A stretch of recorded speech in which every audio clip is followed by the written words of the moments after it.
D'abord, nous allons voir les causes de l'émancipation des colonies. En effet, comme nous l'avons vu dans le premier cours sur la Seconde Guerre mondiale, l'Europe apparaît affaiblie après ce conflit très meurtrier. Pendant le conflit, les métropoles ont promis des réformes en échange de la fidélité de certaines colonies, qui, comme nous l'avons vu, se sont battues avec eux afin de garantir la libération, en France notamment. En 1945, celles-ci attendent une juste récompense pour leur loyauté. En Asie, de plus, le Japon a alimenté une immense propagande anticoloniale. À cela s'ajoute la montée de l'anticolonialisme. En réaction à la présence étrangère et à l'exploitation économique, des mouvements nationalistes sont nés, notamment en Tunisie ou en Inde.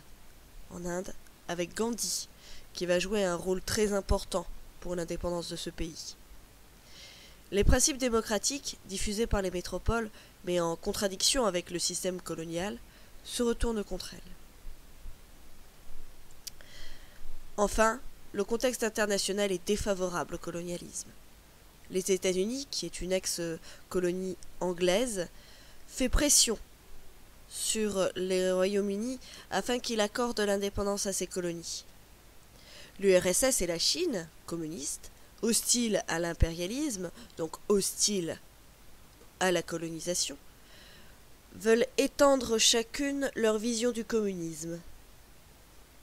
Et l'Organisation des Nations Unies, ONU, créée en 1945, défend la liberté des peuples et prend position contre le colonialisme.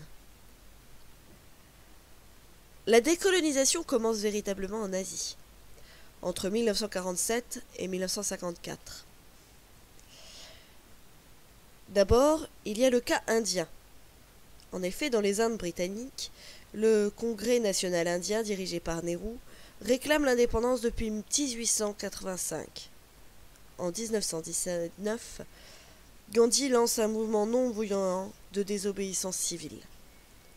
En 1947, l'indépendance est accordée.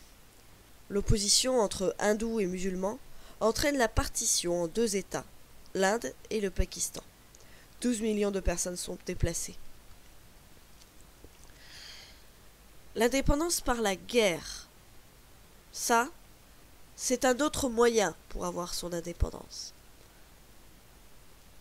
Après une guerre, l'Indonésie, ex-Inde néerlandaise, accède à l'indépendance en 1949.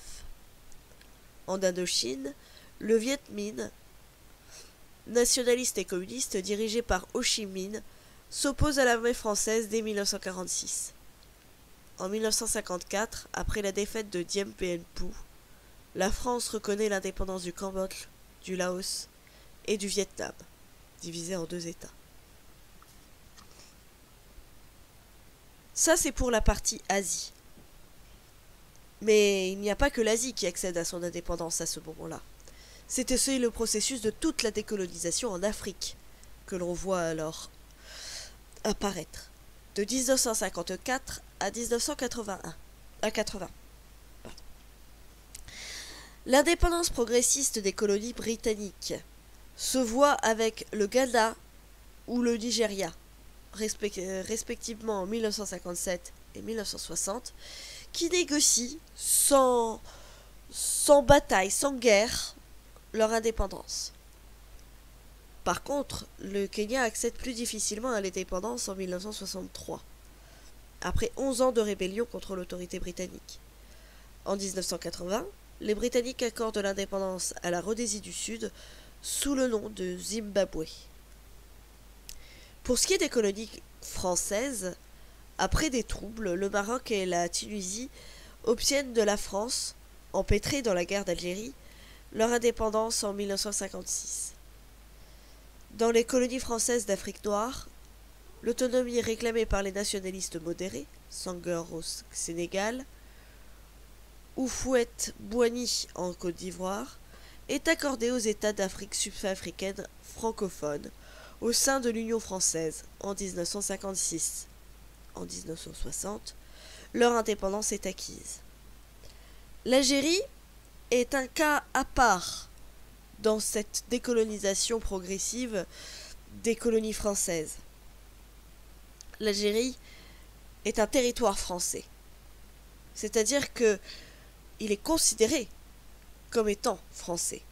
Ce n'est pas un protectorat, ce n'est pas une extension où on serait juste là comme colonisateur. Là, c'était vraiment chez nous.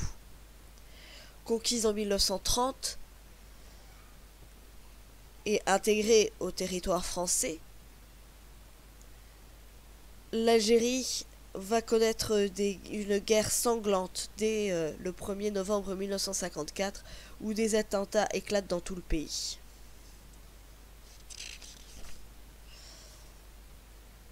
Elle provoque la chute de la 4e République. En 1958, la 4e République chute. De Gaulle est nommé président du Conseil et est élu président de la 5e République. 4 ans plus tard, en 1962, les accords d'Évian prévoient le cessez-le-feu. Le 3 juillet 1962, l'indépendance est proclamée. Mais il y a aussi des indépendances des colonies belges et portugaises. Le Congo belge obtient l'indépendance en 1960 après de violentes émeutes. Les Belges quittent le Rwanda et le Burundi en 1962, alors que les premières tensions naissent entre Hutus et Tutsis. Le Portugal accorde l'indépendance au Mozambique en 1974 et l'Angola en 1975. Mais les deux pays sombrent dans la guerre civile. En 1975, la décolonisation est presque achevée en Afrique et en Asie. La naissance de dizaines de pays africains et asiatiques bouleverse la géopolitique mondiale.